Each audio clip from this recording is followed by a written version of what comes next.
Décryptage et résumé de l'affaire McKinsey. L'enquête menée par Cache Investigation et diffusée sur France 2 a révélé le rôle majeur du cabinet américain McKinsey dans la campagne présidentielle de 2017 d'Emmanuel Macron. Des emails montrent que des consultants de McKinsey ont été impliqués dans la préparation de cette campagne, sans avoir été rémunérés, ce qui soulève des interrogations légales, car la loi interdit ce genre de soutien non rémunéré de la part d'entreprises privées. Ces révélations sont actuellement au cœur d'une enquête judiciaire, alors que la justice tente de comprendre si McKinsey a bénéficié davantage en contrepartie, comme le montrent les 72,8 millions d'euros de contrats publics attribués au cabinet de 2017 à 2022.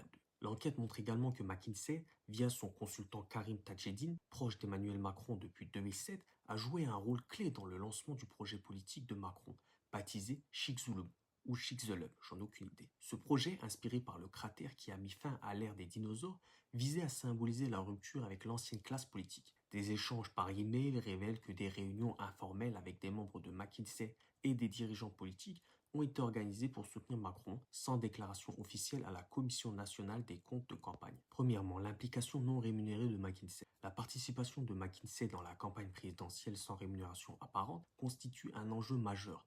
L'argument selon lequel les consultants auraient agi à titre gracieux pose la question de savoir ce qu'ils ont à gagner en retour. Même si aucune preuve formelle de contrepartie n'a été établie, la coïncidence entre implication du cabinet et exposition de leur contrat avec l'État interpelle. Cela pourrait être interprété comme une nouvelle forme de capitalisme de connivence, où des entreprises privées gagnent une influence disproportionnée sur les décisions publiques. Deuxièmement, proximité entre le pouvoir public et le privé. Le projet Chicxulub porté par Karim Tadjeddine reflète cette proximité croissante entre les consultants privés et le monde politique. Ce genre de relation brouille les frontières entre intérêt public et privé, car des décisions politiques clés peuvent être influencées par des acteurs économiques extérieurs à la sphère démocratique. Troisièmement, manque de transparence.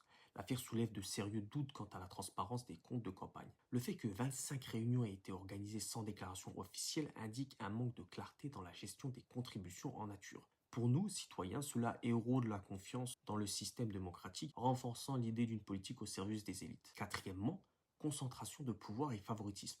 Les 72,8 millions d'euros en contrats publics attribués à McKinsey entre 2017 et 2022 alimentent les accusations de favoritisme. Et c'est clair, si la justice devait établir que ces contrats ont été octroyés en échange du soutien de McKinsey à Macron, cela expose un système profondément vicié où le secteur public est capté par des intérêts privés. Pour conclure, dans cette vidéo, je vous ai expliqué pourquoi l'affaire McKinsey représente un enjeu crucial pour notre démocratie. L'enquête de Cache Investigation révèle que des consultants de McKinsey ont travaillé gratuitement pour la campagne de Macron en 2017, ce qui viole totalement la loi. Mais le problème ne s'arrête pas là. Cette proximité entre politique et entreprises privées remet en question la transparence et la moralité de notre système. Le véritable scandale, c'est que pendant que McKinsey gagnait des millions de contrats publics, nous les citoyens sommes laissés dans l'ignorance. La justice est encore en train de creuser, mais il est temps que des comptes soient rendus.